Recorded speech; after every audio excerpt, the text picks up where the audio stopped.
Европадан жана Түркиядан келген азык-түлүктүн бардык түрлөрү Бемар супермаркеттеринде. Халал сертификаттуу эттин түрлөрү, жогорку сорттогу түрк чайы, зайтун жана зайтун майы, оозду тамшанткан түрк таттуулары, лабне крем сыры. Дасторконуңузду жайнатып, ыйык Рамазанды Бемар менен тосуңуз. Мээримдүү Райымды Аллахтын аты менен баштайм. Негизи өзү ыйык Рамазан ай өзгөрүүнүн айы. Өзгөрүү эки түрдүү болот. Биринчи өзгөрүүсү ал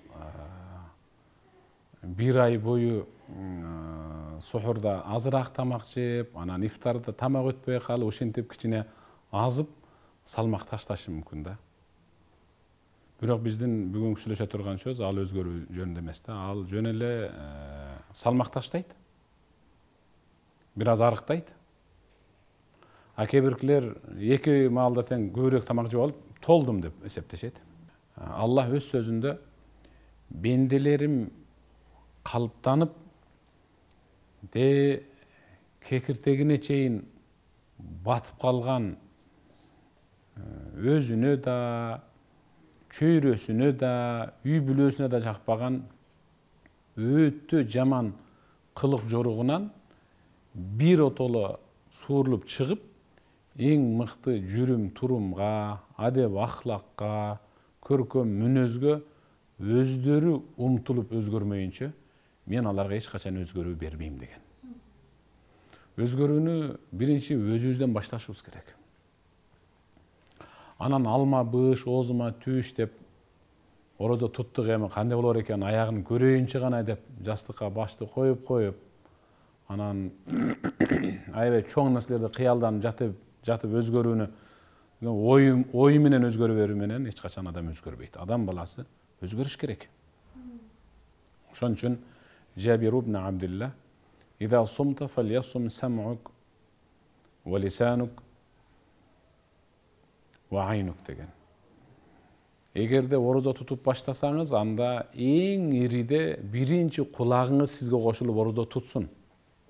Андан соң тилиңиз, андан кийин көзүңүз сизге кошулсун деген. Эмне үчүн ушул жерде кулакты биринчи айтты? Анткени адам баласы кимдир бирөөгө сөз жеткизиш үчүн биринчи угуш керек да. Ыйык Рамазан айдын орозосун тутуп атканда өзгөрөм десең, сага тиешеси жок сөздөрдү укпай койсоң, демек мурдагы угуп жүргөн калыбыңдан өзгөрдүң дей бер. Укпагандан кийин кимдир бирөөгө сүйлөй албайсың, мурдагы айтып жүргөн ушагыңды, имишиңди сүйлөй алган жоксуң, демек тилиңде өзгөрүү бар да. Анан ошондо ушакчыларга көзүң түшкөн жок, демек сен эң мыкты адамдардын чөйрөсүндө жүрөсүң, демек көзүңдө да өзгөрүү бар да. Эң негизги, мисалы, адам баласынын сабатсыздыгын жоюп, сабаттуулукка биринчи өз чынжырына чырмап туруп алдыга тарта турган өзү 3 мүчө да.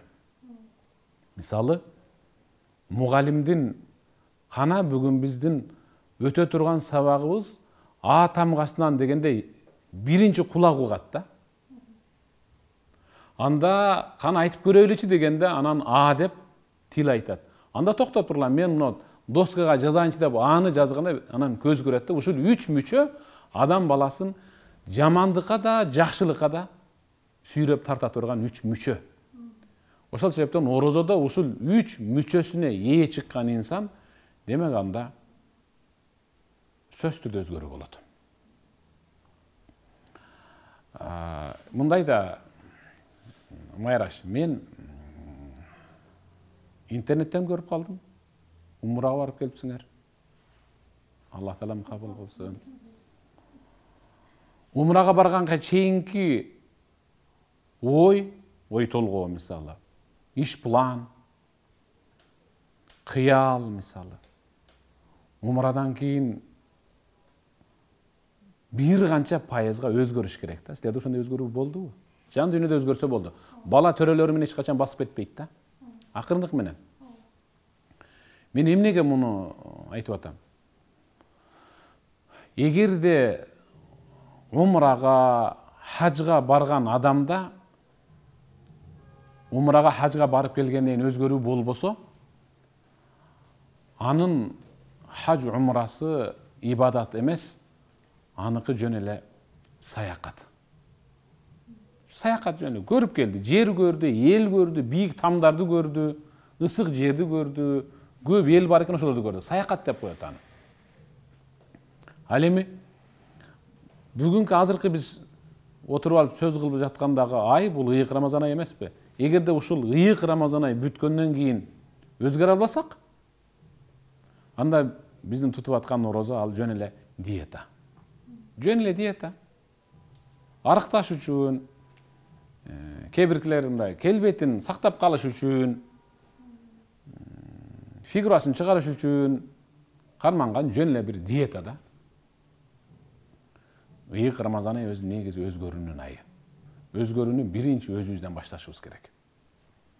Ошон үчүн пайгамбарыбыз Мухаммад саллаллаху алейхи ва саллам, эгерде араңардан кимдир бирөө орозо тутуп, анан кокусунан мындай бир мүнөзү тайкы, өтө пас начар адамга кабылып, анан ал маңдайында туруп алып акарат кылып, кемсинтип баштаса, ага жооптошуп, аны менен акыйнеге айтышпасын. Тутуп аткан орозосунун философиялык негизи мааниси өзгөргөнүн билдирсин, жөн гана бир сөз айтсын. Мен орозо элем да, сиздин деңгээлиңизге түшкүм келбейт, мен орозо элем деп 2-3 жолу айтсын. Ушунун өзү, ушул сөзүн өзү тигине да басаңдатат. Өзүн да сабырдуулукка мындай кармап туруп калат. Мына ушун менен анда бир чоң өзгөрүү башталды. Анан токтоп туруп бул жака чыкчы деп чечинип түрүнө турган болсо, демек анын тутуп аткан орозосу жөн эле диета. Орозо деген бул кадимгидей жүгөн. Атты мындай токтотуп кала турган. Кадимгидей машинаны токтотуп тура турган тормоз. Кадимгидей. Калкан, тосмо, бүт бардык нерсесине мисал келтирсе болот да. Көп адамдарды байкайм. Ыйык Рамазан айда сыпа болуп калат. Жапыс болуп калат. Кичпейил болуп калат. Аны ыйык Рамазан ай бүткөндөн кийин эле Рамазандагы мен көргөн баягы инсан жок, таптакыр башка да. Ошон үчүн айтам да. Ар бир ибадатты баштаарда ниетине кошуш керек. Пайгамбарыбыз ким хажга барып, бузук сөз сүйлөбөй, шакаба кылбай, тамашалашпай, түртпөй хаж умра кылып келсе, ал кайтаарында өз энесинен жаңы төрөлгөн ымыркайдай күнөөсүз таптаза болуп келет деген.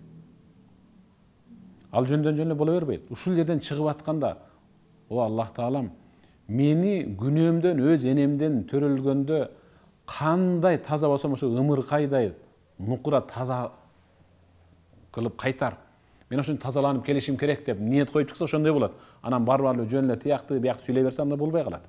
Ошон үчүн ыйык Рамазан айдын орозосун тутууга ниеттендим.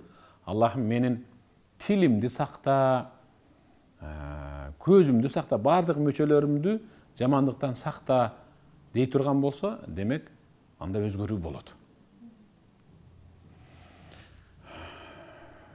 Биздеги бир өзгөрүү такыр болбой атат да бизде. Балким силердин эфириңер аркылуу кимдир бирөөгө сөз жетип калар эми. Мисалы, ооз ачар мезгилде, ооз жабар мезгилде улам кашыгыңыз менен вилкаңыздын тарелкага тык деп тийип, тамак, салат жеп жаткандагы кашыктын тарелкага тийгендеги тыкылдаган үнү, ал жетим менен жесирге жакпаган музыка ал. Анткени анын үйүндө андай үн чыкпашы мүмкүн.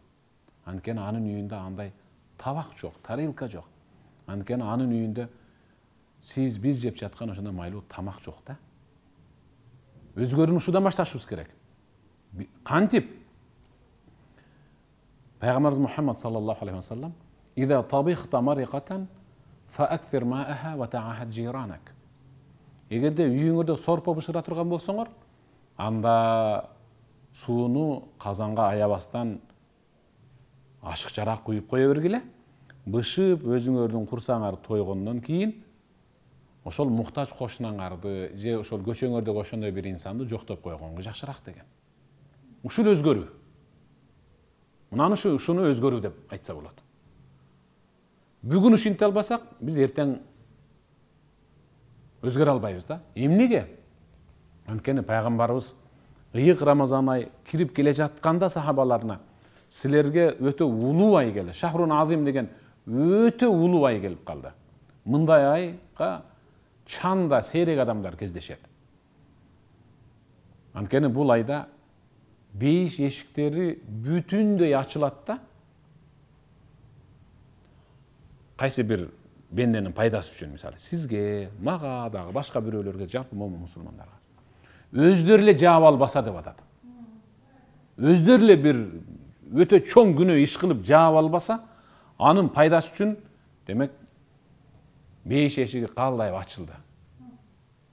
Анын пайдасы үчүн тозок эшиги бүтүндөй жабылып кулуптанды. Өздөрү эле бир күнөө иш кылып, ошону жабылган тозоктун эшигин өзү эле ачып албаса, ал үчүн ачылбайт. Анан аны тозоккулук кылып, тозокко сүйрөй турган шайтан, жиндердин эң күзүрлөрү, чоңдору дагы оттон болгон кишен менен кишенделди, деди пайгамбарыбыз. Анан суратуулат да. Пайгамбарыбыз шайтандар, жиндер, азгыруучулардын баары кишенделди десе, эмне үчүн биздин кошуна дагы деле орозо тутпай, масабалдак калжыңдап көчөнүн ар бетинен бери өтүп жүрөт? Эмне үчүн алтсан аман ден соолугу таптынакай эле жигит орозо тутпай сигарет чегип жүрөт деген суроо туулуш ыктымал да. Эмне үчүн ушундай өзгөрүү болбой атат?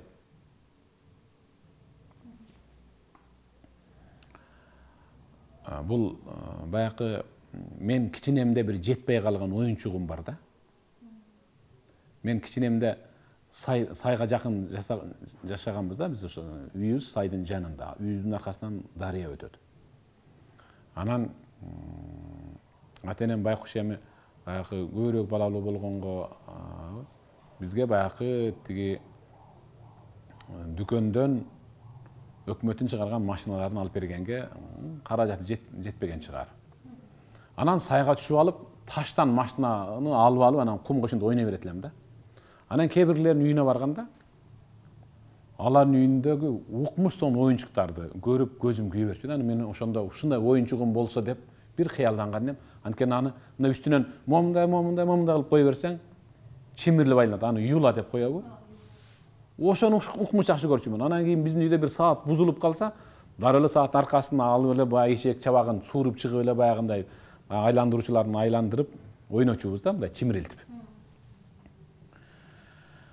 Бул ыйык Рамазан айда өзгөрө албаган инсан же орозосун тутуп өзүн токтото албаган инсан ошол орозого чейин 11 ай шайтандын баякы мынантип иштеткен, качет эткенине түшүп калган инсан. Аны шайтан бүтүндөй желдеп, демдеп бүттү.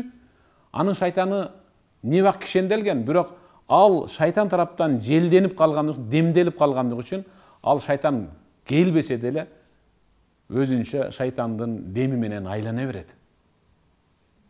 Кудай Таалам ошондой шайтандын жолуна түшүп калгандан, анын арканына, чынжырына байланып калгандан Кудай сактасын да.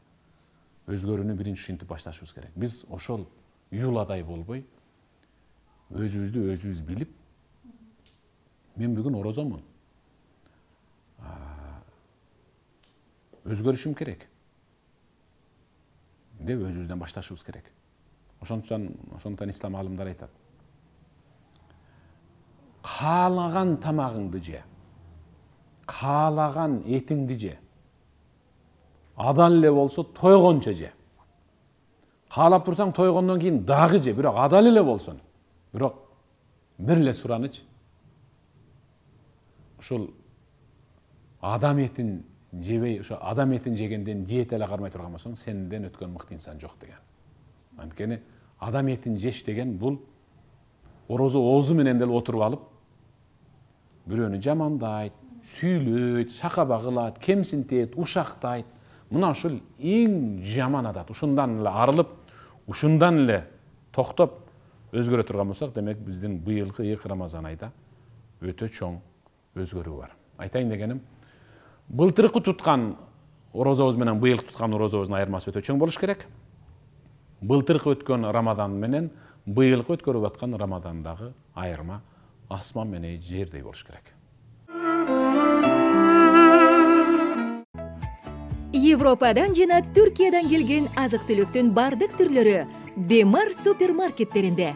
Халал сертификаттуу эттин түрлөрү, жогорку сорттогу түрк чайы, зайтун жана зайтун майы, оозду тамшанткан түрк таттуулары, лабне крем сыры. Дасторконуңузду жайнатып, ыйык Рамазанды Бемар менен тосуңуз.